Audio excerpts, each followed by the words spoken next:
नमस्कार आप सभी को। मैथ्स विद समीर के इस YouTube चैनल पर मैं समीर मदेसिया आप सभी का हृदय से अभिनंदन करता हूं। आज का सेशन जैसा कि आप देख रहे हैं क्लास 11th के लिए हमने रखा है। तो यह session UP board as well as CBSE board के लिए भी होगा, क्योंकि हम एनसीईआरटी के सिलेबस से हम यहाँ पर चीज़ों को जान रहे हैं। तो बस अंतर यह है कि यूपी बोर्ड में हिंदी मीडियम चलेगा और सीबीएसई बोर्ड में इंग्लिश मीडियम। तो हम बाइलिंगुअल लेकर चलने का प्रयास करेंगे दोनों माध्यम में। तो आज हम जिस चैप्टर को डिस्कस करेंगे वह होगा हमारा ट्रिग्नोमेट्रिक फंक्शन, जो चैप्टर नंबर 3 है क्लास 11th का। तो आज हम चैप्टर नंबर 3 को डिस्कस करेंगे, जो है हमारा ट्रिग्नोमेट्रिक फंक्शन, त्रिकोणमितीय फलन। तो त्रिकोणमितीय फलन को जानने से पहले हम त्रिकोणमिति के बारे में कुछ उसके बेसिक्स को जानने का आज प्रयास करेंगे इस वीडियो में। तो आज हम ट्रिग्नोमेट्री के बेसिक्स को जानेंगे। तो आइए आज का सेशन स्टार्ट करते हैं। जानते हैं ट्रिग्नोमेट्री के बारे में, क्या एक्चुअल में है ट्रिग्नोमेट्री।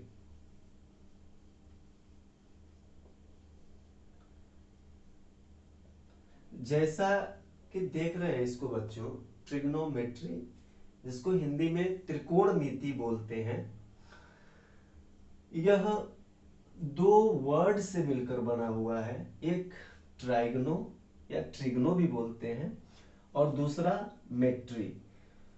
तो ट्राइगनो का मतलब क्या होता है, और एक्चुअल में ट्रिग्नोमेट्री के आधार पर हम त्रिभुज के भुजाओं की माप करते हैं, गणना करते हैं कि त्रिभुज की भुजाएं की माप कितनी होगी। तो यह दो वर्ड से मिलकर बना है, एक ट्राइगनो, दूसरा मेट्री। ट्राइगनो जैसा कि हम इसके पंक्चुएशन से समझ में आ रहा है कि जैसे हम बोलते हैं पॉलीगॉन, हेक्सागॉन, वैसे ही ट्राइगॉन। मतलब पॉलीगॉन की बात करते हैं तो 5 भुजाओं की बात करते हैं, हेक्सागॉन की बात करते हैं तो 6 भुजाओं की बात करते हैं। वैसे यदि ट्राइगॉन की बात करेंगे तो 3 भुजाओं की चर्चा करेंगे। तो ट्राइगॉन का मतलब होता है कि 3 भुजाओं से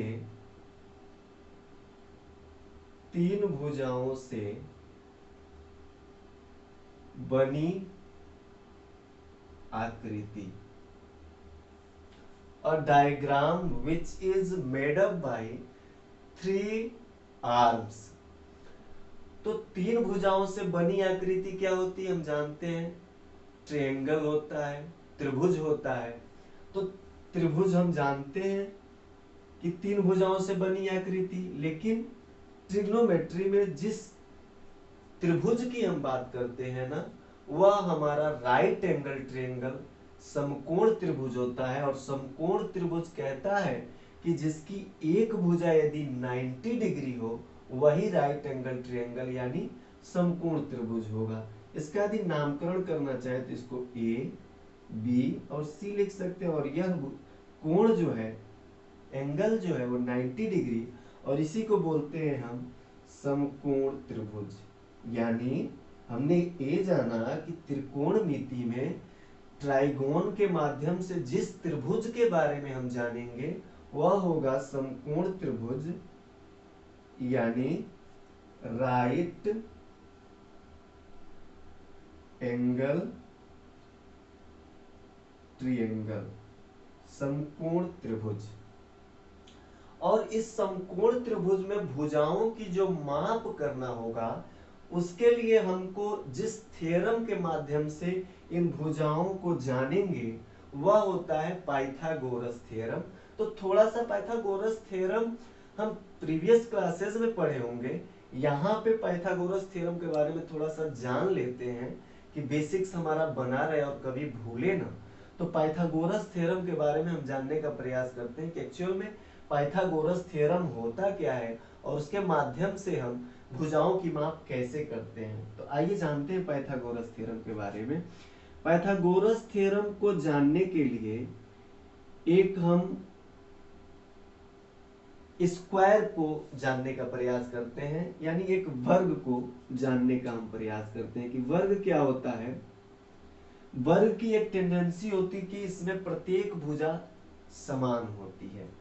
इसको हम यदि ऐसे नामकरण भी कर सकते हैं, लेकिन ऐसे ही जानिए एक स्क्वायर है और इसके अंदर एक और हम स्क्वायर बनाए, देखे जैसे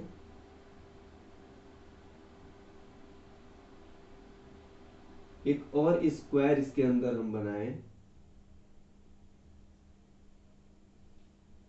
ऐसे, और यदि इस स्क्वायर को यदि हम प्रदर्शित करें नाम से, इसको हमने कहा ए, अपने तरफ से अरेंज कर रहे हैं इसको हमने बी कहा, इसको ए कहा, इसको बी कहा, इसको ए कहा, इसको बी कहा, इसको ए कहा, इसको बी कहा। तो हम देख रहे हैं, इसको हम जानते हैं कि स्क्वायर की प्रत्येक भुजा, every arms of the square is same. तो लेकिन यहाँ पे इस आर्म को दो पार्ट में हमने डिवाइड कर दिया, इसको ए कहा, इसको बी कहा, यानी कंप्लीट आर्म क्या हो गई, ए प्लस बी। इस भुजा की लंबाई ए प्लस बी हो गई। अब हमने इस अंदर वाले स्क्वायर को, यदि इसकी भुजा देख रहे हैं सेम है, एक समान है, इसको हमने सी नामकरण कर दिया, सी से रिप्रेजेंट कर दिया, सी कहा, सी कहा, सी का। क्यों क्यों सबको सी कहा, क्योंकि प्रत्येक भुजा एवरी आर्म इक्वल है।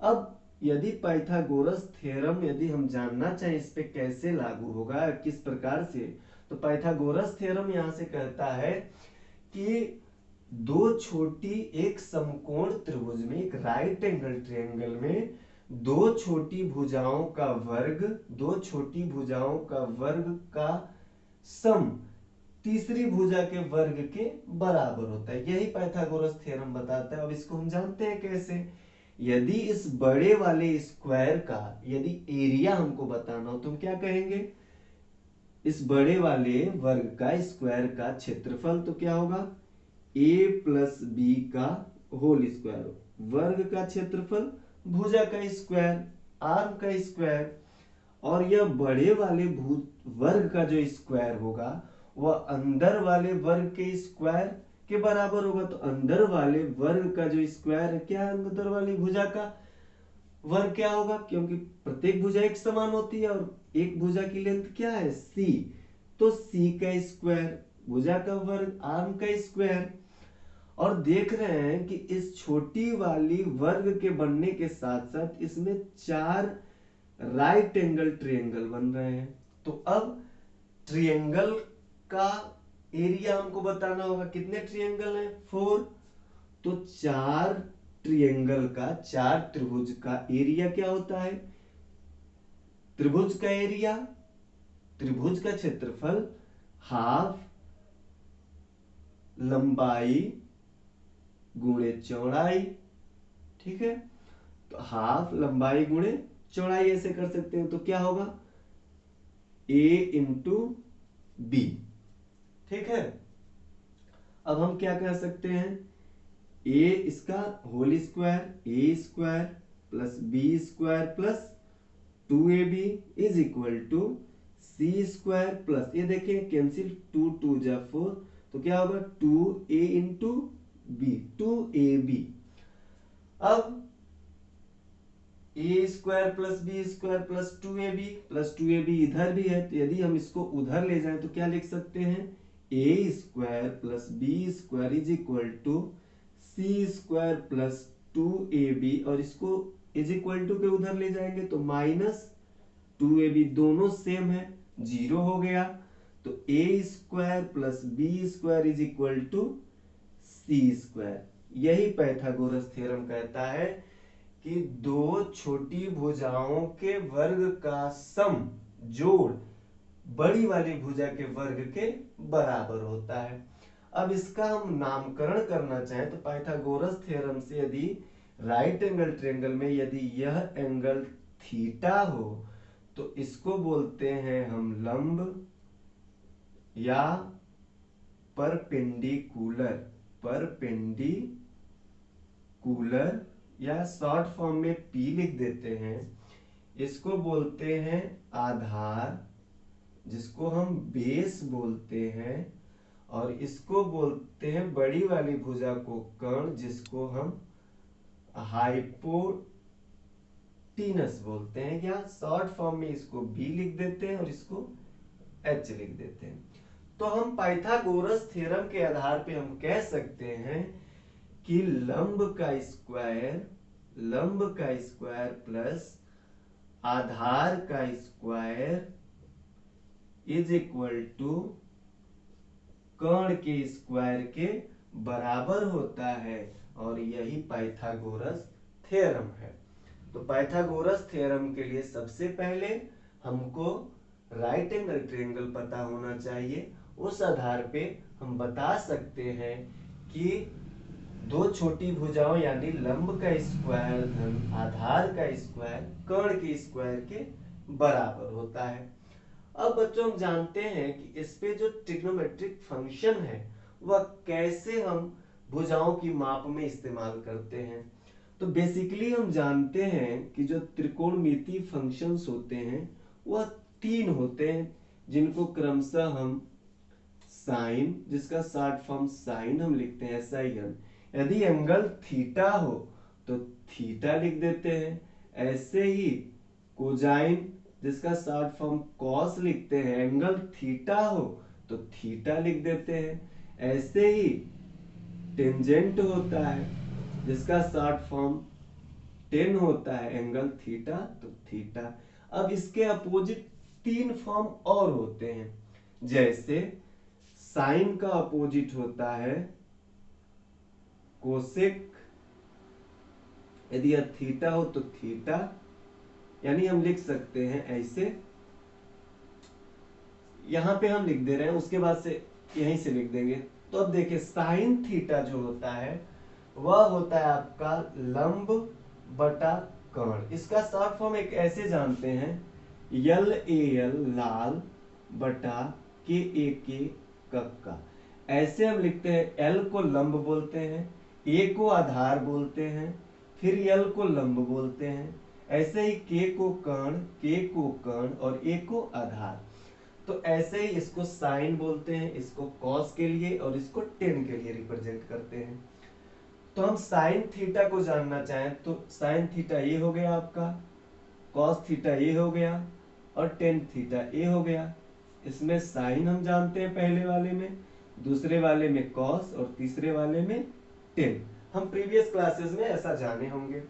तो साइन थीटा बताना हो तो लंब बटा कर्ण, इसको हम लिखते हैं इसके सिंबल से P/H।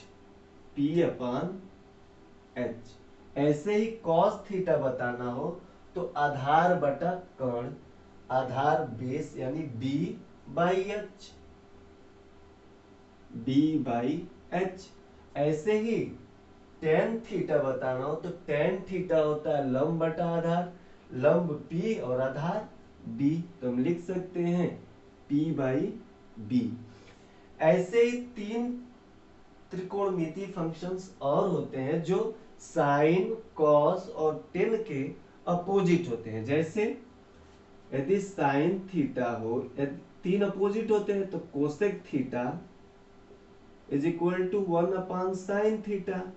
तो इसको हम लिख सकते हैं, जैसे देखें 1/P/H, और यह जब ऊपर जाएगा तो क्या होगा H/P।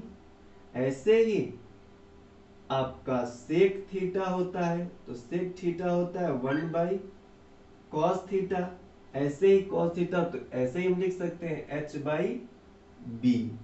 ऐसे ही cot थीटा होता है, ये होता है 1/tan थीटा, तो 1/tan थीटा तो इसको B/P लिख सकते हैं। कोसेक, सेक और कॉट एक क्रमशः साइन, कॉस और टेन के अपोजिट होते हैं। अब इसी आधार पर हम इन भुजाओं की माप करते हैं, इन भुजाओं को मापते हैं। तो यह ट्राइगोनो का पोर्शन रहा इतना। अब जो हम जानेंगे वह आपका जानने का प्रयास करेंगे मेट्री वाले पोर्शन को, कि एक्चुअल में मेट्री वाला पोर्शन क्या है और वो क्या कहता है। तो मेट्री से सीधा सीधा मतलब है कि हम उसकी ज्योमेट्री बताते हैं। और ज्योमेट्री बताने के लिए हम कोऑर्डिनेट का इस्तेमाल करते हैं। हम जानते हैं कि किसी भी रेखा को या किसी भी लाइन को रिप्रेजेंट करने के लिए हमको कोऑर्डिनेट ज्योमेट्री की आवश्यकता होती है। तो मेट्री को एक्चुअल मेट्री क्या है? मेट्री आपका एक्चुअल में जो है वह है ज्योमेट्री है। और ज्योमेट्री बताने के लिए हमको कोऑर्डिनेट ज्योमेट्री की आवश्यकता होती है। तो जानते हैं, हम प्रीवियस क्लासेस से ही जानते हैं कि ज्योमेट्री बताने के लिए एक कोऑर्डिनेट ज्योमेट्री, जिसको हमने ऐसे इस वाले एक्सिस को हम जानते हैं यक्स अक्ष बोलते हैं, यक्स एक्सिस। इस वाले को माइनस एक्स या यक्स डैश भी लिख सकते हैं, माइनस यक्स, या ऐसे हम जाने यक्स डैश भी लिख सकते हैं। ठीक है, यह आपका y एक्सिस और यह माइनस वाई या y डैश एक्सिस लिख सकते हैं, या y डैश एक्सिस। यह जहां दो भुजाएं एक दूसरे को प्रतिच्छेदित करती हैं, काटती हैं, इसको शीर्ष बोलते हैं, जिसको हम जीरो भी लिख देते हैं, पॉइंट ऑफ इंटरसेक्शन। और यह जो रेखा है इसको हम 0 डिग्री बोलते हैं, इसको 90 डिग्री कोऑर्डिनेट ज्योमेट्री के हिसाब से, इसको 180 डिग्री, और इस भुजा को हम 270 डिग्री, और इसको हम 360 डिग्री बोलते हैं। यहां पर इस दो लाइंस जो एक दूसरे को प्रतिच्छेदित कर रही हैं, तो इन दो भुजाओं को एक दूसरे को काटने के हिसाब से देख रहे हैं कि 4 पार्ट बन रहे हैं, जिसको क्रमशः हम बोलते हैं फर्स्ट कोऑर्डिनेट या प्रथम चतुर्थांश, इसको बोलते हैं द्वितीय चतुर्थांश, इसको बोलते हैं तृतीय चतुर्थांश, और इसको बोलते हैं फोर्थ क्वाड्रेंट, इसको बोलते हैं क्वाड्रेंट या चतुर्थांश।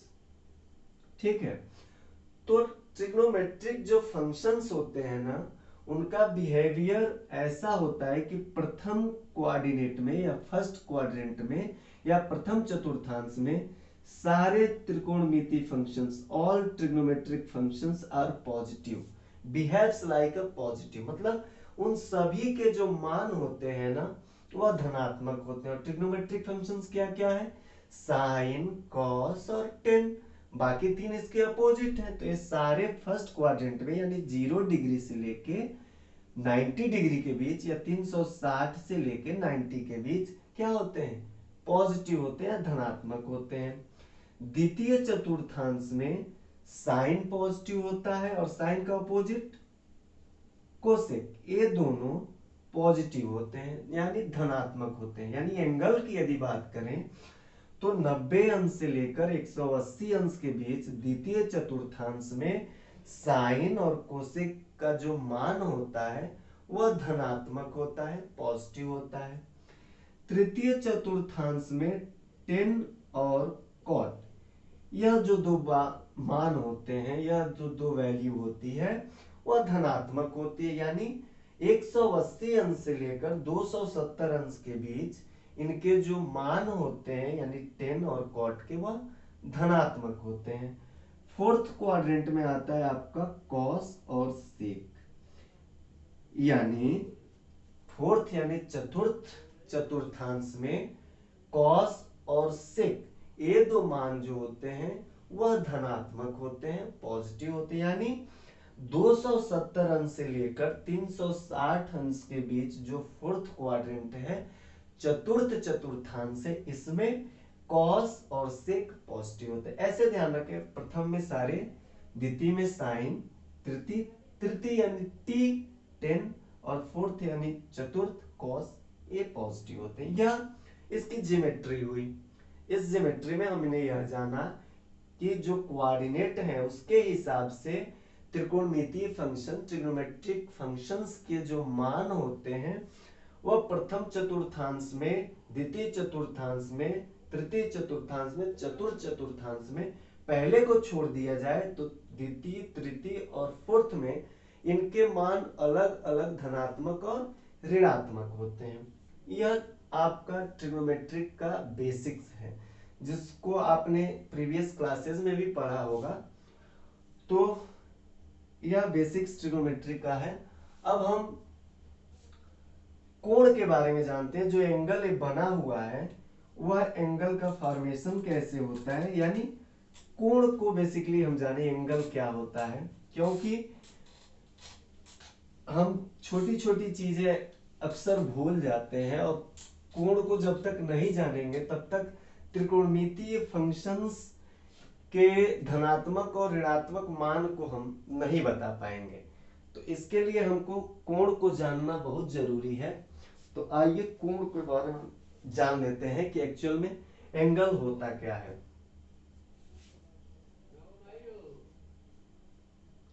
जिसको हम बोलते हैं एंगल। तो जानने का प्रयास करते हैं एंगल क्या होता है। आप लोग ने जाना भी होगा एंगल के बारे में कि कोण क्या एक्चुअल में होता है।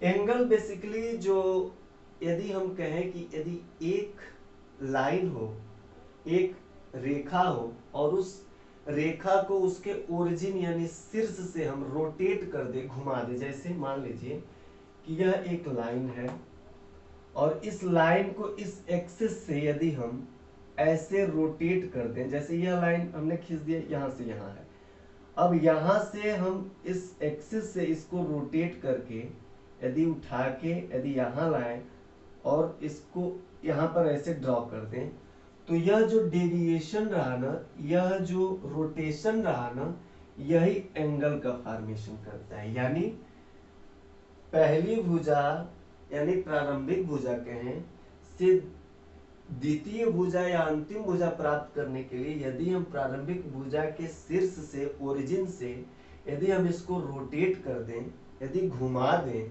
तो जो फॉर्मेशन होता है वही क्या कहलाता है, कोण कहलाता है या एंगल कहलाता है।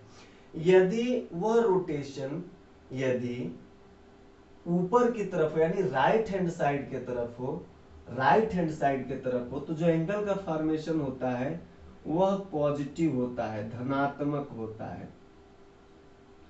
और यदि मान लीजिए यही फॉर्मेशन जैसे रहा, यह हमने कहा कि यह यदि यह लाइन ऐसे थी इतनी और इसको हमने इस पॉइंट से ऐसे रोटेट कर दिया नीचे की तरफ, लेफ्ट हैंड साइड की तरफ, तो जो यह रोटेशन रहा ना नीचे के तरफ, यह भी एंगल बताएगा, लेकिन यह जो एंगल बताएगा वह निगेटिव यानी ऋणात्मक कोण को दर्शाएगा, ऋणात्मक एंगल को दर्शाएगा। तो बेसिकली यह कोण का फॉर्मेशन रहा कि एंगल बनता कैसे और एंगल होता क्या है। तो हम बताना चाहें कि यदि प्रारंभिक भुजा से अंतिम भुजा को प्राप्त करने के लिए यदि हम इसको प्रारंभिक भुजा से रोटेट कर दें, तो जिसका फॉर्मेशन होगा वही एंगल कहलाएगा। अब एंगल बेसिकली दो टाइप के होते हैं। कोण जो है दो प्रकार का होता है, जिसको हम जानते हैं। पहला जो होता है वह इसका डिग्री में मापन। कोण का मापन बेसिकली दो प्रकार से किया जाता है, एक होता है डिग्री में और दूसरा होता है आपका रेडियन में। तो क्रमशः हम जानने का प्रयास करते हैं कि डिग्री में कैसे कोण को मापते हैं और रेडियन में कैसे कोण को मापते हैं। तो पहला हम देखने का प्रयास करते हैं डिग्री में कोण का मापन। डिग्री में कोण का मापन कैसे हम करते हैं आइए जानते हैं। जैसे मान लीजिए यह एक लाइन है, यह एक लाइन है और इस लाइन को, यह एक लाइन है, यदि इस लाइन को यदि पुनः यह लाइन यदि प्राप्त करें, जैसे इसको ऐसे एक लाइन है और इस लाइन पर पुनः इसी डायरेक्शन में आने के लिए हमको इसको क्या करना होगा। जैसे हम जानते हैं, मान लीजिए यह एक लाइन है, यदि इसको हमने रोटेट किया ऐसे तो यह 90 डिग्री परपेंडिकुलर हो गया। फिर इसको ऐसे रोटेट किया 180, तो यह इस डायरेक्शन में था तो यह इस डायरेक्शन में निगेटिव हो गया। फिर इसको हमने ऐसे 90 तो 270 डिग्री हो गया। तो पुनः इसको ऐसे प्राप्त करना हो तो 360 डिग्री घुमाना पड़ेगा। तो हम यह जाने कि इस लाइन को पुनः इसी लाइन पे आने के लिए 360 डिग्री क्या करना होगा, मूव करना, यानी इस लाइन को एक बार कंप्लीट रोटेट करने के लिए, वन टाइम कंप्लीट रोटेट करने के लिए 360 डिग्री क्या होना होगा, घूमना होगा। तो ऐसे ही यदि 1 डिग्री यदि हम बताना चाहें, इसका मतलब 1/360, यानी इस लाइन को एक पूरा परिक्रमण, एक पूरा चक्कर लगाने के लिए क्या करना होगा, 360 डिग्री रोटेट होना होगा। यानी तो हम कह सकते हैं कि जो 1 डिग्री है वह क्या है, इस लाइन के परिक्रमण का 360वां भाग है। यानी 1 डिग्री इस लाइन के रोटेट करने के, यानी प्रारंभिक अवस्था से अंतिम अवस्था प्राप्त करने के लिए 360वां भाग यानी 360वां परिक्रमण होगा, तब जाके यह 1 डिग्री बनेगा। अब इस डिग्री को हम मिनट में और मिनट को सेकंड में जानने का प्रयास करेंगे। तो हम कह सकते हैं कि जो 1 मिनट होगा वह 60 सेकंड के बराबर होगा। यानी मिनट का जो होगा भाग वह 1/60वां भाग होगा। और यदि हम कह सकते हैं कि 60 सेकंड जो होगा, ऐसे जाने हम 1 मिनट जो होगा वह 60 सेकंड के बराबर होगा। और 1 डिग्री हम कहें तो 1 डिग्री को हम कह सकते हैं वह 60 मिनट के बराबर होगा। ठीक है, और 1 मिनट 60 सेकंड के बराबर होगा।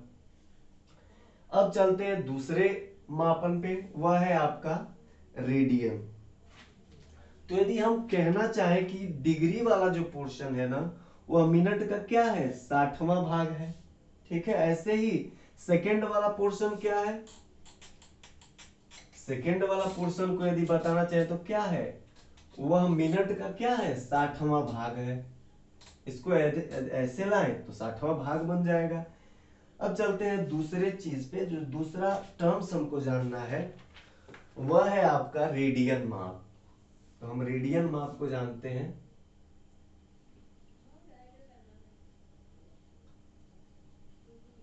रेडियन मेजरमेंट, रेडियन मेजर जान लेते हैं। रेडियन माप क्या होता है।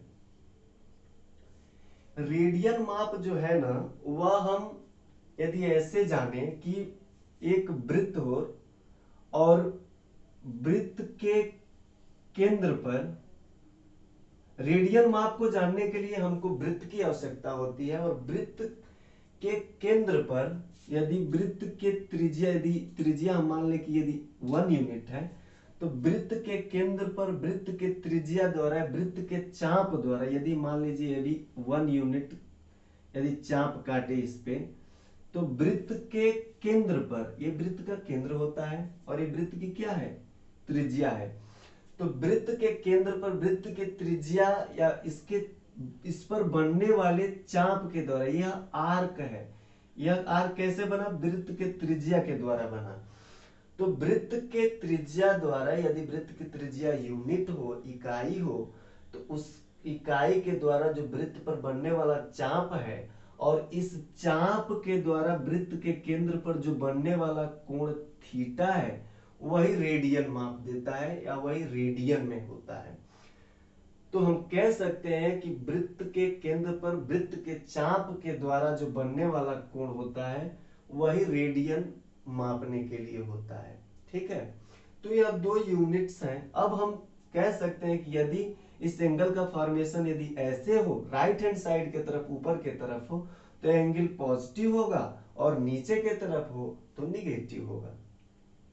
यह कोण को मापने की 2 यूनिट हैं, 2 इकाई हैं, जिसके आधार पर हम एंगल को मेजर करते हैं। एक है आपका डिग्री और दूसरा है रेडियन। अब इसमें थोड़ा सा रिलेशन हम जान लेते हैं कि इससे कोण और क्या होता है, यदि हम इसको r माने, यदि हम वृत्त की त्रिज्या r माने और वृत्त के त्रिज्या द्वारा वृत्त पर बनने वाला चाप जो है यल हो, तो हम लिख सकते हैं इस पर जो बनने वाला कोण थीटा होगा वह L/r होगा।